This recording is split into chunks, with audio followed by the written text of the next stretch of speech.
اور 17, 19 اور 21 تاریخ جو چاند کی ہے، ہر بیماری سے شفا کے لیے نبی کریم صلی اللہ علیہ وسلم کا فرمان ملتا ہے کہ اس انسان کو پھر شفا ہوتی ہے۔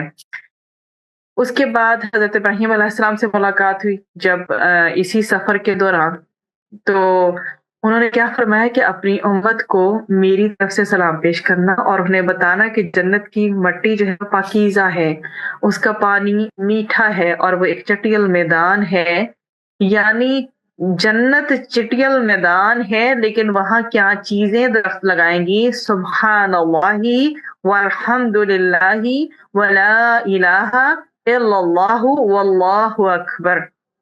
یہ کہنا وہاں درخت لگائے گا تو جو جتنا ذکر کرے گا اس کی جنت اتنی ہی زیادہ سرسبز ہوگی۔ اللہ تعالیٰ ہمیں توفیق دے کہ ہم اپنی جنت کو سرسبز بنا سکیں، زیادہ سے زیادہ درخت وہاں لگا سکیں۔ اس پوری سائیڈ کا لب لباب یہ ہے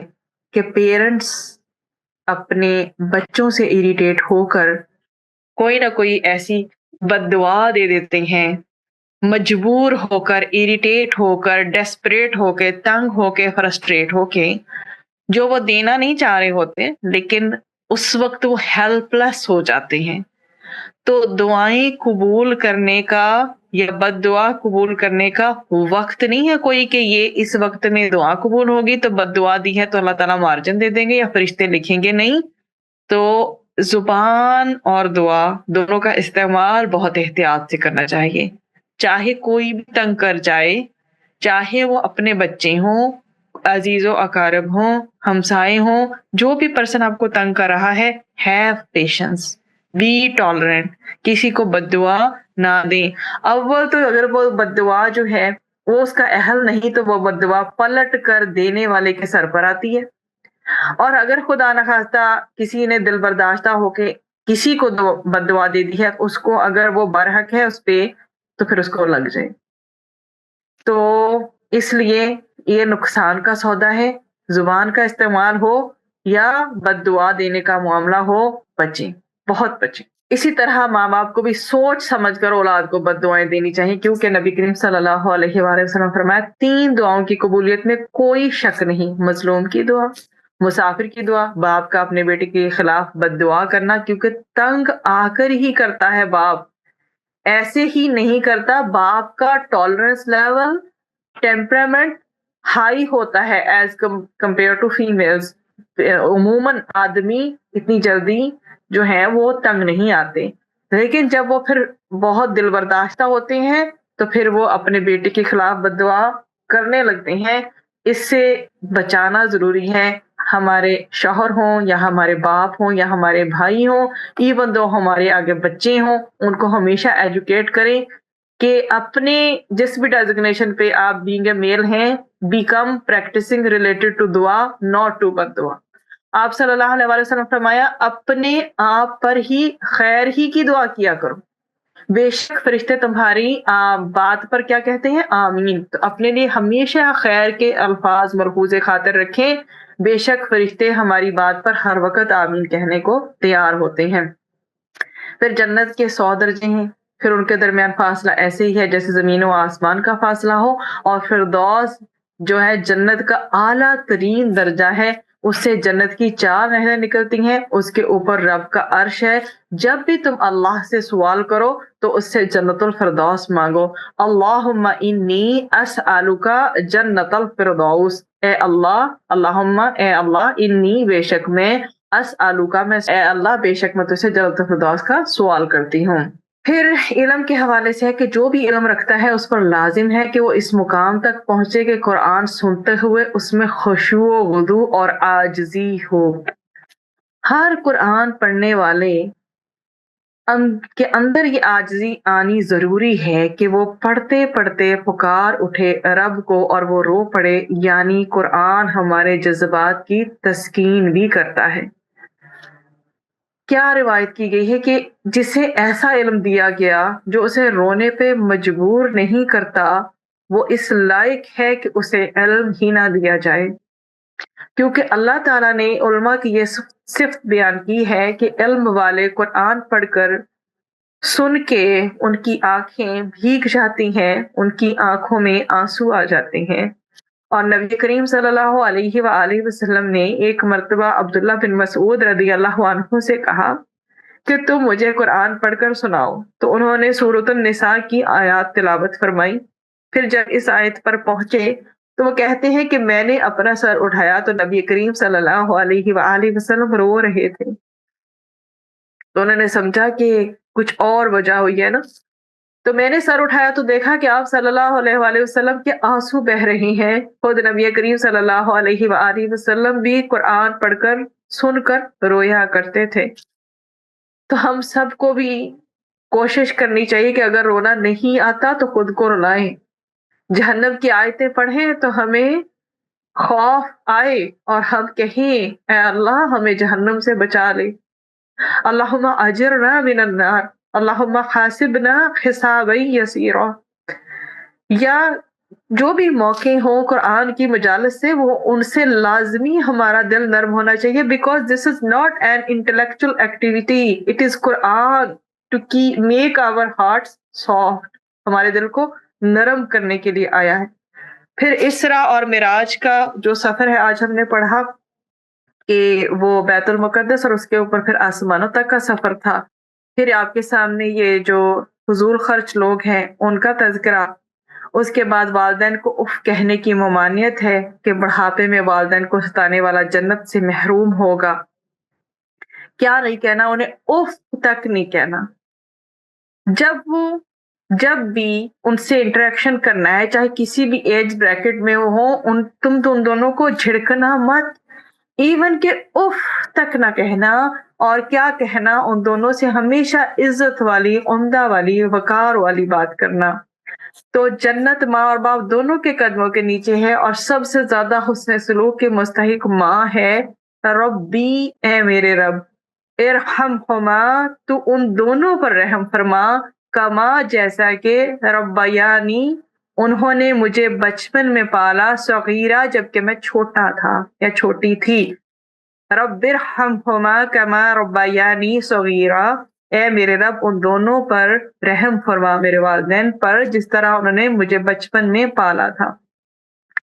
پھر نبی کریم صلی اللہ علیہ وسلم کا یہ فرمان ہے کہ 3 آدمی جنت میں داخل نہ ہوں گے: والدین کا نافرمان، مردوں کی مشابہت اختیار کرنے والی عورت، اور دیور۔ پھر آپ کے سامنے یہ میوزک وغیرہ کہ یہ شیطان کی آواز ہے، اس کے حوالے سے آیا کہ بانسری، باجے وغیرہ یا ڈھول وغیرہ یہ سب کی جو ہے شیطان کی آواز ہیں،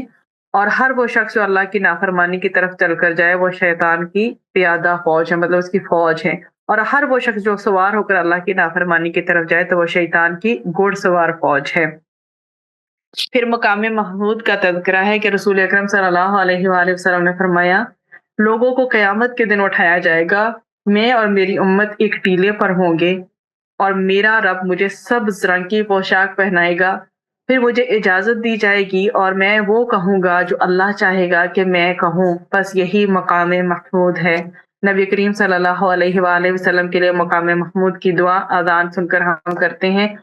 اللہم رب هذه الدعوة التامة والصلاة القائمة آت محمدا الوسيلة والفضيلة وابعثه مقاما محمودا الذي وعدته۔ اے اللہ، اس کامل پکار کے رب اور کھڑی ہونے والی نماز کے رب، محمد صلی اللہ علیہ وآلہ وسلم کو قرب اور فضیلت عطا فرما، اور انہیں مقام محمود پر کھڑا کر جس کا تو نے ان سے وعدہ کیا ہے، اور ان کو اللہ تعالیٰ توفیق دے ہمیں کہ ہم ان کی شفاعت کے مستحق ہو سکے۔ پھر اس میں یہاں مینشن ہے کہ قرآن کے ساتھ علاج کرنا جو ہے وہ ثابت ہے۔ اسی طرح سے قرآن جو ہے وہ شفا ہے، ہر لحاظ سے دلوں کی شفا ہے، ہماری تمام بیماریوں کی شفا ہے۔ اس کی بہت زیادہ فضیلت ہے، کوشش کروں گی کل اس پہ روشنی ڈالوں۔ علم کے حوالے سے نبی کریم صلی اللہ علیہ وسلم نے فرمایا، جو شخص حصول علم کے راستے پر چلتا ہے اللہ اس کے لیے جنت کا راستہ آسان فرما دیتا ہے۔ اللہ تعالیٰ ہمارے لیے جنت کے راستے کو آسان کر دے۔ قرآن مجید وہ راستہ دکھاتا ہے جو سب سے زیادہ سیدھا ہے، یعنی جب ہم کہتے ہیں اہدنا الصراط المستقیم تو اس کے لیے پھر ہمیں اس کتاب سے رہنمائی حاصل کرنے کی ضرورت ہے، اور اگر اس سے نہیں حاصل کر رہے تو سیدھے راستے کی پہچان نہیں ہو سکتی۔ پھر پہلے تولو پھر بولو، سوچ سمجھ کر بولنا چاہیے، چاہے وہ دعا ہو، بد دعا ہو یا پھر ہماری زندگی کا عام گفتگو کا انداز۔ آخرت کے لیے محنت کیے بغیر یہ سمجھنا کہ ہم آخرت کی تیاری کر رہے ہیں تو یہ خود کو دھوکہ دینے کے مترادف ہے۔ علم حاصل کرنے کے لیے سفر کرنا ضروری ہے۔